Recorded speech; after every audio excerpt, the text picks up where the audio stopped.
Hello, আসসালামু আলাইকুম। সবাই কেমন আছেন? আজকে আপনাদের জন্য একটা গোপন একটা টিপস আছে, ঠিক আছে? আপনারা অনেকেই এই কথা জানেন না, ঠিক আছে? আপনাদের আজকে এমন একটা ওষুধ দেখাবো, আপনারা দেখলে পাগল হয়ে যাবেন। তো আসেন আমার সাথে। আপনাদের আজকে আমি দেখাবো। এই যে দেখেন, এই যে এখানে কতগুলো গাছ দেখা যায়। অবশ্যই এই গাছগুলো আপনাদের হলুদ গাছের মতো মনে হইতেছে, কিন্তু আসলে এগুলো কিন্তু হলুদ গাছ না, ঠিক আছে? এগুলো আছে, আমি আপনাদের ট্রেনে উঠে দেখাই, দেখেন এগুলা গাছগুলো আপনারা অনেকেই চেনেন। এই গাছগুলো হচ্ছে আমাদের দেশে আর কি বুটি গাছ কয়, বুটি না কি জানি, বুটি কয়। তো এখন এক একজন এক এক কথা বলেন। এই দেখেন, এটা কিন্তু হলুদ না।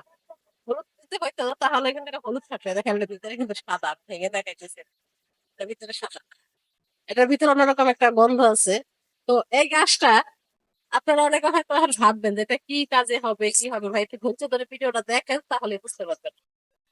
আমাদের বেশিরভাগ সময় আর কি বাচ্চাদের ক্ষেত্রে বা বড়দের ক্ষেত্রে আর কি পাতলা পায়খানা হঠাৎ করে, তখন আমরা কি করব বুঝতেছি না আর কি। হাজার হাজার টাকার ওষুধ খাওয়াই, তখন কিন্তু ভালো হয় না, শরীরটা কিন্তু ভেঙে যায়।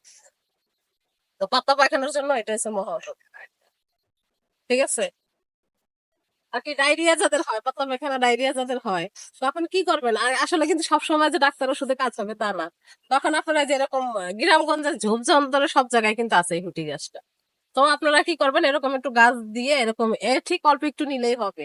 নিয়ে যদি সেই সে চা চামিচে যদি একটু রস বানায় আর কি, থেতলে যে শিল্পটা খেতেন বা হামাদিস্তে খেতেন, যাতে থাকেন থেতে করবেন কি, 2 চামচ রস, চা চামিচে 2 চামচ রস যদি হালকা আপনি একটু খাইতে পারেন, আর বিশ্বাস করেন আপনার ডায়রিয়া কিন্তু সাথে সাথে শেষ, ঠিক আছে?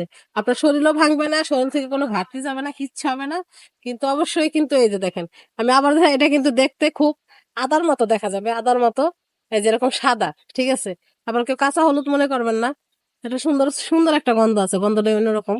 তো আপনারা এটা চেষ্টা করে দেখতে পারেন, আর এই ভিডিওটা বেশি বেশি শেয়ার করেন, কারণ গ্রামগঞ্জে অনেকেরই কাজে লাগে। যারা মারা আছে, ছোট ছোট বাচ্চা পালে তাদের অনেক কাজে লাগে।